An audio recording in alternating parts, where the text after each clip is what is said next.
हमारे एक सब्सक्राइबर जो सन 1962 से भवाली से ताल्लुक रखते थे, उन्होंने जानने की इच्छा जाहिर की है भवाली के बारे में। बहुत अच्छा लगा, तो आज भवाली के बारे में ही वीडियो बनाते हैं। भवाली आज जैसा दिखता है, आज से करीब 50 साल पहले इस तरह का भवाली नहीं था। एक छोटा सा गांव, छोटा सा कस्बा हुआ करता था भवाली। इस तरह का कुछ उस समय सन 1970 के दशक में आज की जैसी चहल पहल भवाली में नहीं थी। उस समय ये एक शांत, हरा भरा और स्वास्थ्यवर्धक छोटा सा कस्बा था, जिसकी पहचान उसकी ठंडी ठंडी जलवायु और अंग्रेजों के दौर का बनाया हुआ सेंटोरियम और फलों का व्यापार यहाँ का मुख्य आकर्षण था। भवाली चारों ओर से देवदार, चीड़, बुरांस, काफल इत्यादि के जंगलों से घिरा हुआ था। हवा इतनी शुद्ध थी कि लोग इसे स्वास्थ्य का ठिकाना ही कहते थे। सड़कों पर वाहनों की संख्या बहुत कम थी। ज़्यादातर लोग पैदल, साइकिल वगैरह से और जीप टैक्सियों से ही चला करते थे।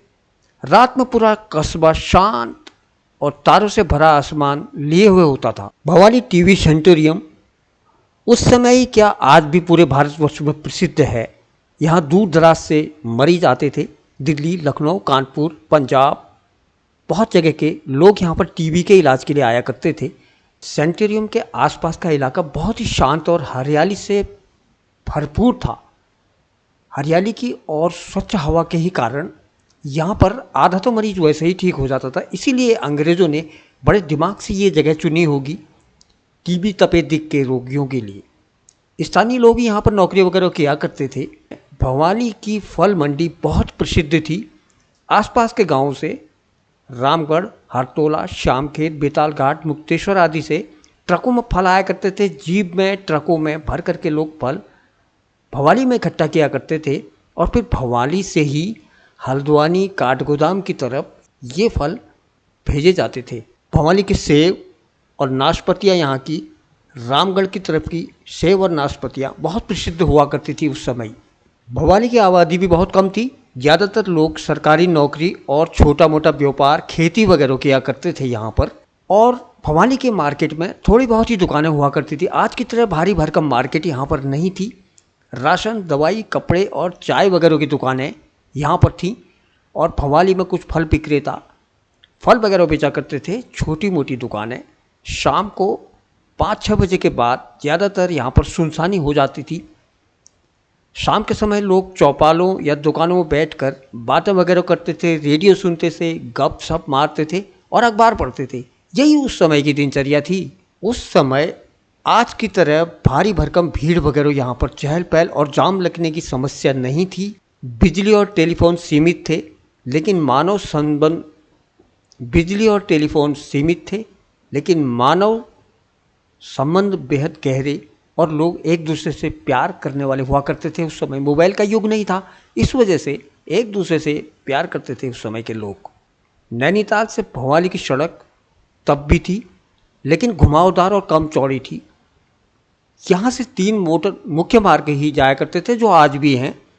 भवाली से एक नैनीताल की तरफ और एक हल्द्वानी काठगोदाम की तरफ। वही रोड हल्द्वानी काठगोदाम चली जाती थी और एक रोड भवाली से रामगढ़, मुक्तेश्वर की तरफ जाती थी, जो कि बहुत पतली थी और कच्ची थी। जगह जगह पर बसें बहुत कम चलती थीं। लगातार लोग टैक्सी व जीप से सफ़र किया करते थे। केमू की एक आध बसें उस समय चला करती थीं।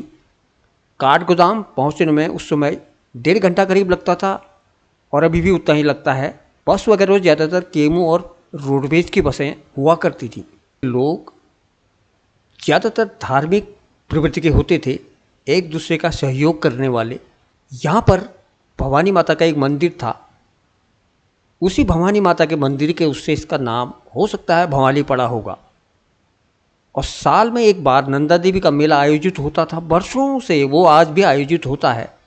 अन्य छोटे छोटे बहुत सारे उत्सव मनाए जाते थे, जिसमें आसपास के लोग सम्मिलित होते थे और आनंद उठाते थे। 1970 में भवाली एक शांत, हरा भरा, सादा लेकिन बेहद सुंदर नगर था, जहां प्रकृति और मनुष्य के बीच गहरा अपनापन महसूस हुआ करता था। भवाली तक पहुंचने वाली सड़कें संकीर्ण थीं और घुमावदार थी। बहुत ज़्यादा मोड़ हुआ करते थे और पतली थीं। 2 गाड़ियाँ निकलने की जगह उस समय नहीं हुआ करती थी। सिंगल रोड थी। ज़्यादातर सड़कें पक्की तो थीं, लेकिन बहुत जगह जगह पर कच्ची भी हुआ करती थी। भूस्खलन के कारण क्षतिग्रस्त हो जाया करती थी। उस समय आज की तरह बुलडोज़र वगैरह जेसीबी मशीनें नहीं थी। उस समय सड़क निर्माण का काम बहुत धीमी गति से हुआ करता था। सड़क पर लेबर वगैरह लगी रहती थी हर टाइम मलबा वगैरह हटाने के लिए। इसलिए बारिश या भूस्खलन के बाद रास्ते अक्सर ख़राब हो जाते थे और कई दिनों तक वो ठीक नहीं हो पाते थे। अब तो अच्छी व्यवस्था है, जेसीबी मशीन होने के कारण तुरंत ही मलबा हटाकर मार्ग को खोल दिया जाता है। लेकिन उस समय काफ़ी क्षतिग्रस्त जब मार्ग होता था, उसके बाद उसे खुलने में काफ़ी समय लग जाया करता था। आज की ही तरह उस समय भी भवाली काफ़ी महत्वपूर्ण था, मुख्य स्टेशन था चारों तरफ के लिए, अल्मोड़ा के लिए, हल्द्वानी के लिए, भीमताल के लिए, चारों तरफ के लिए मुख्य स्टेशन हुआ करता था। नैनीताल की ओर लगभग 11 किलोमीटर की पक्की लेकिन तीखी चढ़ाई वाली सड़क थी। बाद में मोड़ वगैरह देके उसे ठीक किया गया और पाइन्स की ओर से नैनीताल जाने वाली रोड बहुत ज़्यादा क्षतिग्रस्त होती थी।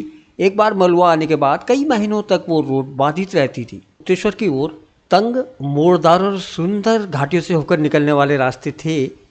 रामगढ़ और मुक्तेश्वर वाली सड़क भी उस समय काफ़ी सकरी थी, सिंगल रोड थी और ज़्यादातर जगहों पर कच्ची रोड थी। इस वजह से जब दो वाहन आ जाते थे तो पास लेने के लिए काफ़ी दूर दूर तक का बैक करना पड़ता था गाड़ी को। पर वाहनों की संख्या काफ़ी कम थी उस समय।